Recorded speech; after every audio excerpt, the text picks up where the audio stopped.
എല്ലാവർക്കും പുതിയൊരു വീഡിയോയിലേക്ക് സ്വാഗതം. ഇന്നത്തെ വീഡിയോ നമ്മൾ കാണാൻ പോകുന്നത് സെറോത്ത് ഉപയോഗിച്ച് നമുക്ക് മ്യൂച്വൽ ഫണ്ടിൽ എങ്ങനെ ഇൻവെസ്റ്റ് ചെയ്യാൻ സാധിക്കുമെന്നാണ്. അതിന് ഫസ്റ്റ് നമ്മൾ കോയിൻ എന്നുള്ള ഒരു ആപ്പ് ഡൗൺലോഡ് ചെയ്യേണ്ട ആവശ്യമുണ്ട്. നമ്മൾ കോയിൻ ബൈ സെറോത്ത് യൂസ് ചെയ്തിട്ടാണ് മ്യൂച്വൽ ഫണ്ടിൽ ഇൻവെസ്റ്റ് ചെയ്യുന്നതെങ്കിൽ നമുക്ക് ബ്രോക്കറേജ് ഫീ എന്ന് പറയുന്നത് 0 ആയിരിക്കും. നമുക്ക് പ്ലേ സ്റ്റോർ യൂസ് ചെയ്തുകൊണ്ട് ഈ ആപ്പ് ഇൻസ്റ്റാൾ ചെയ്യാൻ സാധിക്കുന്നതാണ്. നിങ്ങൾ ഇതുവരെ സെറോദയുടെ ഒരു അക്കൗണ്ട് ഓപ്പൺ ചെയ്തിട്ടില്ലെങ്കിൽ സെറോദയുടെ അക്കൗണ്ട് ഓപ്പൺ ആക്കാനുള്ള ലിങ്ക് നമ്മുടെ ഈ വീഡിയോ ഡിസ്ക്രിപ്ഷനിൽ ആഡ് ചെയ്തിട്ടുണ്ട്. ആ ലിങ്ക് യൂസ് ചെയ്ത് നിങ്ങൾക്ക് അക്കൗണ്ട് ഓപ്പൺ ചെയ്യാൻ സാധിക്കുന്നതായിരിക്കും. ഇപ്പൊ നിങ്ങൾ അക്കൗണ്ട് ഓപ്പൺ ചെയ്തതിനു ശേഷം മാക്സിമം ഒരു 48 മണിക്കൂറിനുള്ളിൽ നിങ്ങളുടെ അക്കൗണ്ട് ആക്ടിവേറ്റ് ആവുന്നതായിരിക്കും. അതിനുശേഷം കോയിൻ ബൈ സെറോദ യൂസ് ചെയ്തുകൊണ്ട് നിങ്ങൾക്ക് മ്യൂച്വൽ ഫണ്ടിൽ ഇൻവെസ്റ്റ് ചെയ്യാൻ സാധിക്കുന്നതായിരിക്കും. അപ്പോൾ നമുക്ക് ഒരു എക്സാമ്പിൾ കണ്ടു നോക്കാം എങ്ങനെയാണ് മ്യൂച്വൽ ഫണ്ടിൽ ഇൻവെസ്റ്റ് ചെയ്യുന്നതെന്ന്. ഫസ്റ്റ് ആപ്പ് ഓപ്പൺ ആക്കുമ്പോൾ നമുക്ക് ഇങ്ങനത്തെ ഒരു പേജാണ് ഓപ്പൺ ആയി വരുന്നത്. ഇവിടെ നമ്മൾ കൈറ്റിൽ യൂസ് ചെയ്യുന്ന പാസ്വേഡ് എൻ്റർ ചെയ്ത് കൊടുത്തതിന് ശേഷം ലോഗിൻ എന്നുള്ള ഓപ്ഷൻ ക്ലിക്ക് ചെയ്യാം. ഇപ്പോൾ കൈറ്റ് ആപ്ലിക്കേഷനിലേക്ക് ഒരു 6 ഡിജിറ്റ് OTP വന്നിട്ടുണ്ടായിരിക്കും. അത് നമ്മളിവിടെ എൻ്റർ ചെയ്ത് കൊടുത്തതിന് ശേഷം കണ്ടിന്യൂ എന്ന് ക്ലിക്ക് ചെയ്യാം. ഇപ്പോൾ നിങ്ങളുടെ ഡാഷ്ബോർഡ് ഓൺ ആയി വരും. നമുക്കിവിടെ മ്യൂച്വൽ ഫണ്ട് എന്നുള്ള ഓപ്ഷൻ സെലക്ട് ചെയ്തതിന് ശേഷം എക്സ്പ്ലോർ എന്നുള്ള ഓപ്ഷൻ സെലക്ട് ചെയ്യുക. ഇവിടെ നമുക്ക് ഇക്വിറ്റി ബേസിൽ സെലക്ട് ചെയ്യാൻ സാധിക്കും, ഇൻവെസ്റ്റ് ചെയ്യാൻ സാധിക്കും. നമുക്ക് മ്യൂച്വൽ മൾട്ടി ക്യാപ്പിൽ, അതായത് small cap, large cap, multi cap മിക്സിൽ നമുക്ക് ഇൻവെസ്റ്റ് ചെയ്യാൻ സാധിക്കും. അതുപോലെ തന്നെ സ്മോൾ ക്യാപ്പ് ചെറിയ കമ്പനികളിൽ, ലാർജ് ക്യാപ്പ് വലിയ കമ്പനികളിൽ, അതുപോലെ മിഡ് ക്യാപ്പിൽ, അതുപോലെ വാല്യൂവിന്റെ അടിസ്ഥാനത്തിൽ നമുക്ക് ഇൻവെസ്റ്റ് ചെയ്യാൻ സാധിക്കും. അതുപോലെ ഡെപ്റ്റ്, ഹൈബ്രിഡിലൊക്കെ നമുക്ക് ഇൻവെസ്റ്റ് ചെയ്യാനുള്ള ഓപ്ഷൻസ് ഒക്കെ നമുക്കിവിടെ കാണാൻ സാധിക്കും. അതുപോലെ നമുക്ക് ഫണ്ട് ബൈ സെറോദ AMCയിലും അതുപോലെ തന്നെ ചെറിയ ചെലവിൽ ഇൻഡെക്സ് ഫണ്ടുകളിലും നമുക്ക് ടാക്സ് സേവ് ചെയ്യുന്ന രീതിയിലും നമുക്ക് ഇൻവെസ്റ്റ് ചെയ്യാനുള്ള ഓപ്ഷൻ ഉണ്ട്. ഇപ്പൊ ഞാനിവിടെ സെലക്ട് ചെയ്യുന്നത്, ഇവിടെ സെർച്ച് ചെയ്യുന്നതെന്ന് പറഞ്ഞാൽ ഇൻഡെക്സ് ആണ്. ഇൻഡെക്സ് ഫണ്ടാണ് ഞാൻ സെലക്ട് ചെയ്യുന്നത്. ഇപ്പം നമുക്ക് UTI Nifty 50 ഇൻഡെക്സ്, അതുപോലെ തന്നെ HDFC Nifty 50 index, ICICI Prudential Nifty ഒക്കെ നമുക്ക് കാണാൻ സാധിക്കും. ഞാനിവിടെ സെലക്ട് ചെയ്യാൻ പോകുന്നത് HDFC Nifty 50 ആണ്. ഇവിടെ നമുക്ക് കറന്റ് NAV എന്ന് പറഞ്ഞ് കാണാൻ സാധിക്കും. അതായത് കറന്റ് പ്രൈസ് ആണ്. കറന്റ് പ്രൈസ് എത്രയാണ്? 254 വരുന്നത്. ഒരു വർഷത്തെ 1 ഇയർ CAGR ഗ്രോത്ത് നോക്കുകയാണെങ്കിൽ 9%. ഇപ്പൊ നമ്മൾ ഒരു വർഷം മുമ്പ് ഒരു 1 ലക്ഷം രൂപ ഇൻവെസ്റ്റ് ചെയ്തതിന് നമുക്ക് 9,000 രൂപ ഇൻട്രസ്റ്റ് ആയിട്ട് കിട്ടിയാനെ. നമുക്ക് 2 വർഷത്തെ CAGR ഗ്രോത്ത് നോക്കുവാണെങ്കിൽ 16% വരുന്നത്. ഇപ്പൊ മിനിമം ഇൻവെസ്റ്റ്മെന്റ് എമൗണ്ട് വരുന്നത് 100 രൂപയാണ്. AUM വരുന്നത് 21,978 കോടിയാണ് വരുന്നത്. എക്സിറ്റ് ലോഡ് വരുന്നത് 0.25% ആണ്. എക്സിറ്റ് ലോഡ് എന്ന് പറഞ്ഞു കഴിഞ്ഞാൽ ഇപ്പൊ നമ്മൾ ഇന്ന് ഒരു മ്യൂച്വൽ ഫണ്ടിൽ ഇൻവെസ്റ്റ് ചെയ്ത് കഴിഞ്ഞാൽ നമ്മൾ ഒരു വർഷത്തിന് മുമ്പ് അത് വിഡ്രോ ചെയ്യുവാണെങ്കിൽ നമ്മുടെ കയ്യിൽ കുറച്ച് ഇൻട്രസ്റ്റ് ഈടാക്കും. അതിനെയാണ് എക്സിറ്റ് ലോഡ് എന്ന് പറയുന്നത്. അതുപോലെ എക്സ്പെൻസ് റേഷ്യോ എന്ന് പറയുന്നത് 0.2% ആണ് വരുന്നത്. എക്സ്പെൻസ് റേഷ്യോ എന്ന് പറഞ്ഞു കഴിഞ്ഞാൽ ഇപ്പൊ നമ്മളൊരു മ്യൂച്വൽ ഫണ്ടിൽ ഇൻവെസ്റ്റ് ചെയ്ത് കഴിഞ്ഞാൽ അത് മെയിൻറ്റെയിൻ ചെയ്യുന്നതിന് വേണ്ടി കുറച്ച് ഓപ്പറേഷണൽ കോസ്റ്റ് ചെലവുകൾ വരുന്നുണ്ട്. എന്താണ് ഇത് മെയിൻറ്റെയിൻ ചെയ്യുന്നത്? ഫണ്ട് മാനേജേഴ്സ് ആണ്. ഇപ്പൊ ഇവിടുത്തെ ഫണ്ട് മാനേജർ എന്ന് പറയുന്നത് MS നന്ദിതയാണ്. അപ്പൊ അവരുടെ ഫീ ഒക്കെ ആയിട്ടാണ് നമുക്ക് ആനുവലി നമ്മുടെ എക്സ്പെൻസ് റേഷ്യോ നമ്മുടെ ഈടാക്കുന്നത്. എക്സിറ്റ് ലോഡും അതുപോലെ എക്സ്പെൻസ് റേഷ്യോ ഏറ്റവും കുറഞ്ഞിരിക്കുന്നതാണ് നല്ലത്. നമുക്ക് താഴോട്ട് നോക്കുകയാണെങ്കിൽ കാണാൻ സാധിക്കും ലോക്കിംഗ് പീരീഡ് ഈ മ്യൂച്വൽ ഫണ്ടിനില്ല. ലോക്കിംഗ് പീരീഡ് എന്ന് പറഞ്ഞു കഴിഞ്ഞാൽ ഇപ്പൊ നമ്മൾ ഇന്ന് പർച്ചേസ് കഴിഞ്ഞാൽ ഒരു നിശ്ചിത ടൈം പീരീഡിന് ശേഷമേ നമുക്കത് വിഡ്രോ ചെയ്യാൻ സാധിക്കും. നമുക്ക് എപ്പോൾ വേണമെങ്കിലും വിഡ്രോ ചെയ്യാനുള്ള ഓപ്ഷൻ ഉണ്ട്. അപ്പൊ നമ്മൾ ഇൻവെസ്റ്റ് ചെയ്ത എമൗണ്ട് ഒക്കെ ഏത് സെക്ടറിലൊക്കെയാണ്, എത്ര പെർസെൻറ്റേജ് ആണ് ഇൻവെസ്റ്റ് ആയിട്ടുള്ളത് എന്ന് നമുക്ക് കാണാൻ സാധിക്കും. അതുപോലെ ഏതൊക്കെ കമ്പനികളിലായിട്ടാണെന്ന് നമുക്ക് കാണാൻ സാധിക്കും. ശേഷം ഇവിടെ ബൈ എന്നും SIP എന്നുള്ള ഓപ്ഷൻ ഉണ്ട്.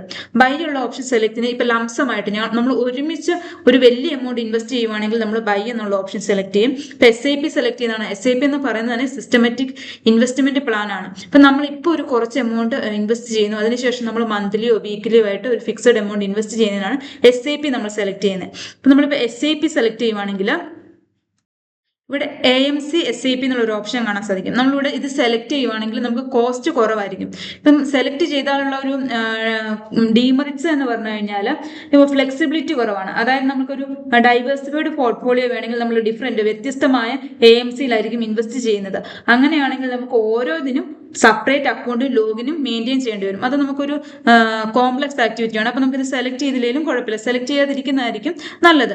അത് കഴിഞ്ഞിട്ടുള്ള ഒരു ഓപ്ഷൻ നമുക്ക് കാണാൻ സാധിക്കും ക്രിയേറ്റ് മാൻഡേറ്റ് എന്ന് പറഞ്ഞാൽ നമ്മളിപ്പോൾ SIPയിൽ ഇൻവെസ്റ്റ് ചെയ്യുമ്പോഴത്തേക്കും മന്ത്ലിയോ വീക്ക്ലിയോ ഒരു ഫിക്സഡ് എമൗണ്ട് ആയിരിക്കും ഇൻവെസ്റ്റ് ചെയ്യുന്നത്. അത് നമ്മുടെ അക്കൗണ്ടിൽ നിന്ന് ഓട്ടോമാറ്റിക്കലി പോകാൻ വേണ്ടി നമ്മൾ സെറ്റ് ചെയ്യുന്നതാണ് ക്രിയേറ്റ് മാൻഡേറ്റ്. നമ്മൾ അത് ക്ലിക്ക് ചെയ്യുക. അപ്പൊ ഇങ്ങനെ ഒരു പേജ് ഓപ്പൺ ആയി വരും. ഇവിടെ നമ്മുടെ കൈറ്റിൽ നമ്മൾ എൻ്റർ ചെയ്തോണ്ട് പാസ്വേഡ് എൻ്റർ ചെയ്ത് കൊടുക്കുക. ഇപ്പൊ നമ്മുടെ കൈറ്റ് ആപ്ലിക്കേഷനിൽ ഒരു 6 ഡിജിറ്റ് OTP വരും. നമ്മൾ OTP ഇവിടെ എൻ്റർ ചെയ്ത് കൊടുക്കുക. ഇവിടെ നമ്മൾ മാൻഡേറ്റ് നെയിം എൻ്റർ ചെയ്ത് കൊടുക്കുക. അത് ഓപ്ഷണൽ ആണ്. അതിപ്പോൾ നമ്മുടെ ഓൾറെഡി അക്കൗണ്ടിന്റെ ഡീറ്റെയിൽസ് ഇവിടെ വന്നിട്ടുണ്ട്. ഇപ്പൊ UPI പേയ്മെന്റ് ആണെങ്കിൽ UPI ID നമ്മളിവിടെ എൻ്റർ ചെയ്ത് കൊടുത്തതിന് ശേഷം കണ്ടിന്യൂ എന്ന് ക്ലിക്ക് ചെയ്യുക. അപ്പോഴത്തേക്കും ഒരു OTP വരുന്നതായിരിക്കും. ആ OTP എൻ്റർ ചെയ്ത് കൊടുക്കുമ്പോഴത്തേനും നമ്മുടെ ഓട്ടോമാറ്റിക്കലി നമ്മുടെ അക്കൗണ്ടിൽ നിന്ന് നെക്സ്റ്റ് മന്ത് തൊട്ട് ഓട്ടോമാറ്റിക്കലി നമ്മുടെ അക്കൗണ്ടിൽ നിന്ന് ഈ ഫണ്ട് ഡെബിറ്റ് ആവുന്നതായിരിക്കും.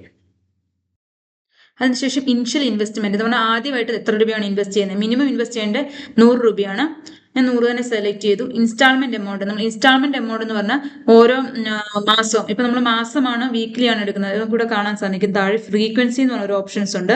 അവിടെ ഏതൊക്കെ ഓപ്ഷൻ ആണുള്ളത്, നമുക്ക് ഡെയിലി വേണേൽ ഇൻവെസ്റ്റ് ചെയ്യാം, വീക്ക്ലി 15 ദിവസം കൂടുമ്പോൾ, അല്ലെങ്കിൽ 1 മാസം കൂടുമ്പോൾ, 3 മാസം കൂടുമ്പോഴൊക്കെ ഇൻവെസ്റ്റ് ചെയ്യാം. ഞാനിപ്പോൾ ഇവിടെ മന്ത്ലി ആണ് സെലക്ട് ചെയ്തിരിക്കുന്നത്. മന്ത്ലി മാസത്തിൽ ഏത് ഡേറ്റിലാണ്, ഇപ്പൊ നമുക്ക് സാലറി ഒക്കെ കിട്ടുന്ന ഒരാളാണെങ്കിൽ ഒരു ഏത് ഡേറ്റിലാണെന്ന് നമ്മൾ സെലക്ട് ചെയ്യുക. ഞാനൊരു 6th ഡേറ്റ് സെലക്ട് ചെയ്തു. അതിനുശേഷം താഴെ ഓട്ടോ സെറ്റപ്പ് ഓപ്ഷൻ എന്ന് പറഞ്ഞൊരു കാണും. ഇത് നമ്മൾ സെലക്ട് ചെയ്യുവാണെങ്കിൽ നമ്മൾ 1 വർഷം കഴിഞ്ഞിട്ട് ഇപ്പോൾ ഒരു സാലറിഡ് പേഴ്സൺ ആണെങ്കിൽ നമ്മൾ സാലറി ഒക്കെ കൂടുവാണെങ്കിൽ നമ്മൾ ഇൻവെസ്റ്റ് ചെയ്യുന്ന എമൗണ്ടിൽ ഒരു 10% ഒക്കെ ഞാൻ കൂടുതൽ ഇൻവെസ്റ്റ് ചെയ്യുന്നെന്ന് വിചാരിക്കുക. അങ്ങനെയാണെങ്കിൽ നമുക്ക് അത് ഏത് ഡേറ്റ് തൊട്ടാണെന്നുള്ളത് നമുക്കിവിടെ ചൂസ് ചെയ്യാൻ സാധിക്കും. അപ്പം അത് കഴിഞ്ഞിട്ടുള്ള മാസം തൊട്ട് നമ്മൾക്ക് 110 രൂപയായിരിക്കും നമ്മൾ ഇൻവെസ്റ്റ് ചെയ്യുന്നത്. അപ്പോൾ അത് നമ്മൾ സെലക്ട് ചെയ്യണമെന്നില്ല, അതൊക്കെ ഓരോരുത്തരുടെ ഇഷ്ടമാണ്. സെലക്ട് ചെയ്യാം. സെലക്ട് ചെയ്തെങ്കിൽ നമുക്ക് 100 രൂപ വെച്ചായിരിക്കും എല്ലാ മാസവും നമ്മുടെ അക്കൗണ്ടിൽ നിന്ന് ഡെബിറ്റ് ആയിക്കൊണ്ടിരിക്കുന്നത്. അതിനുശേഷം നമ്മൾ ക്രിയേറ്റ് SIP എന്നുള്ള ഓപ്ഷൻ സെലക്ട് ചെയ്യുക. അതിനുശേഷം കൺഫേം ക്ലിക്ക് ചെയ്യുക. പേ നൗ എന്നുള്ള ഓപ്ഷൻ സെലക്ട് ചെയ്യുക. അതിനുശേഷം നമ്മൾ എമൗണ്ട് ഉണ്ട്, അതുപോലെ തന്നെ നമ്മുടെ UPI ID എൻ്റർ ചെയ്ത് കൊടുത്തതിന് ശേഷം കണ്ടിന്യൂ എന്ന് ക്ലിക്ക് ചെയ്താൽ മതി. അപ്പം നമ്മൾ ഈ മ്യൂച്വൽ ഫണ്ട് നമ്മൾ SIP വഴി ഇൻവെസ്റ്റ് ചെയ്യുന്നത് സ്റ്റാർട്ട് ചെയ്യുന്നതായിരിക്കും. അപ്പം നമ്മളൊരു ഫിക്സ്ഡ് എമൗണ്ട് ഒറ്റ തവണയാണ് ഇൻവെസ്റ്റ് ചെയ്യുന്നത്. നിങ്ങൾ ബൈ എന്നുള്ള ഓപ്ഷൻ സെലക്ട് ചെയ്തിട്ട് ഞാനിപ്പോൾ ഒരു 50,000 രൂപയാണ് ഇൻവെസ്റ്റ് ചെയ്യുന്നതെന്ന് വിചാരിക്കുക. ഞാനിവിടെ 50,000 രൂപയാണ് എൻ്റർ ചെയ്ത് കൊടുത്തു. കണ്ടീഷണൽ ഓർഡർ എന്ന് പറഞ്ഞാൽ കണ്ടീഷണൽ ഓർഡർ സെലക്ട് ചെയ്യുവാണെങ്കിൽ ഇപ്പോഴത്തെ പ്രൈസ് എത്ര 254, നമ്മൾ 254 കുറഞ്ഞു കഴിയുമ്പോൾ ഒരു സ്പെസിഫിക് പ്രൈസിൽ നമുക്ക് ഇൻവെസ്റ്റ് ചെയ്യാൻ സാധിക്കും. അത് നമുക്ക് സെലക്ട് ചെയ്യണമെന്നില്ല. നമ്മൾ 50,000 രൂപയാണ് ഇൻവെസ്റ്റ് ചെയ്യുന്നത്. 50,000 രൂപ എൻ്റർ ചെയ്ത് കൊടുത്തു. അതിനുശേഷം ബൈ നൗ എന്നുള്ള ഓപ്ഷൻ സെലക്ട് ചെയ്തു. അതിനുശേഷം കൺഫേം കൊടുത്തു. പേ നൗ എന്നുള്ള ഓപ്ഷൻ സെലക്ട് ചെയ്തു. അത് കഴിഞ്ഞിട്ട് നമ്മൾ UPI പിൻ എൻ്റർ ചെയ്ത് കൊടുത്തതിന് ശേഷം കണ്ടിന്യൂ എന്ന് കൊടുക്കുവാണെങ്കിൽ നമ്മൾ മ്യൂച്വൽ ഫണ്ട് ഇൻവെസ്റ്റ് ചെയ്യുന്നതായിരിക്കും. അപ്പോൾ ഈ വീഡിയോ എല്ലാവർക്കും മനസ്സിലായെന്ന് വിചാരിക്കും. ഒരു മ്യൂച്വൽ ഫണ്ടിൽ ഇൻവെസ്റ്റ് ചെയ്യാൻ വേണ്ടി SIP വഴിയാണെങ്കിലും അല്ലെങ്കിൽ ഒരു ലംസം ആയിട്ടാണെങ്കിലും മനസ്സിലായെന്ന് ഞാൻ വിചാരിക്കുന്നു. അടുത്തൊരു വീഡിയോ ആയിട്ട് കാണുന്നവരെ എല്ലാവർക്കും ഗുഡ് ബൈ.